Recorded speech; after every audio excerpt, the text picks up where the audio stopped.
Has this ever happened to you where you're in a conversation with someone and then all of a sudden you just start thinking about yourself? You're like, oh, what if they don't like my shirt? Or what if they think my beard doesn't look good? Or what if they think my voice is weird? Has this ever happened to you?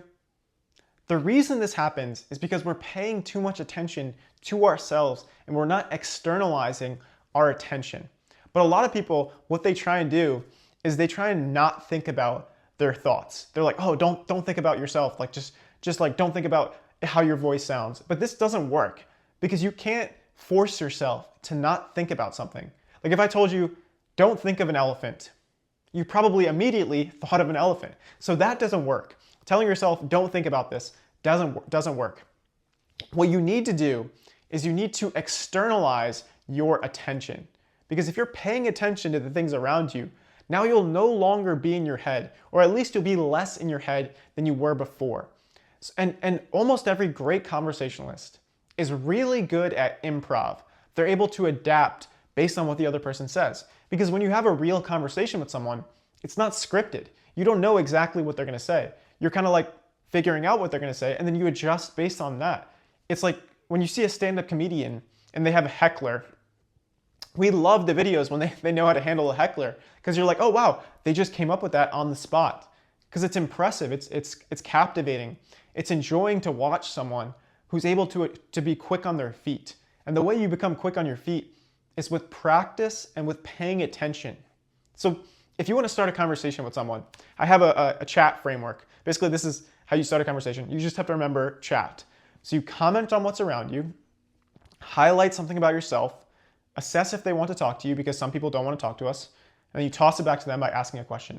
The reason the first letter in this framework is comment on what's around you is because you have to get used to paying attention to the environment you're in, because this will get you outside of your head. So let's say you're at like, I don't know, a run club and it's super busy. You could just comment on what's around you, be like, man, it's so busy here. This is my first time at the run club. There you go. So just like that, you're showing that you're paying attention to the environment, and then you're highlighting something about yourself. And if they want to talk to you, based on their body language, you can kind of tell. Maybe they'll open up and be like, oh yeah, this is the best run club. That person probably wants to talk to you. But if they're like, oh, okay, yeah, and they turn around, that person probably doesn't want to talk to you, right? But if they do want to talk to you, then you like toss it back to them. You're like, how long have you been coming here? So just like that, you start a conversation by paying attention to the situation that you're in. Because so many people, when they have conversations, they try and memorize a script. But if you want to get good at having conversations, you have to be able to adjust no matter what the person says. So you can't memorize everything. Of course, it's good to have some fallback questions, but you have to be able to adapt to the situation based on what's going on in the conversation, based on what's going on in the environment. Because ultimately, that's what a good conversation is. It's not a script. It's like an improv show. So it's like, one thing you could do is honestly sign up for improv. If that's too much outside of your comfort zone, then just try and start conversations with the people around you, or talk to like the cashier at the grocery store, or the barista at the coffee shop, or the person at the front desk at the gym. Or if any of those are too much, just talk to your phone. Try and do something that's somewhat slightly outside of your comfort zone, and do that consistently. Because if you do that, then you become more comfortable in these situations, and the more you're training yourself to pay attention, and that will ultimately lead to you not being in your head. I know this because this is what helped me. I was like, okay, if I want to have conversations, I need to get better at paying attention to the things around me.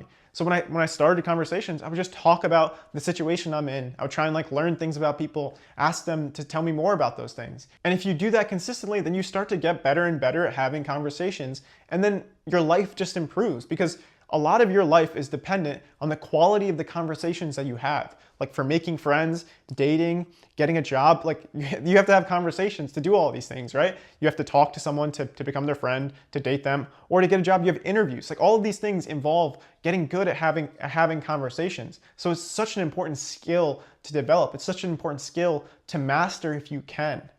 And the more you do it, the more comfortable you get. Of course, it's not going to be easy at first. And of course, there will be times where it will be difficult. You're leaving your comfort zone.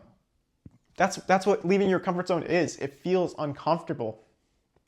But the more you do it, the easier it gets. So even though it won't be easy at first, it will be worth it. Life's not easy, but it's worth it. Take care.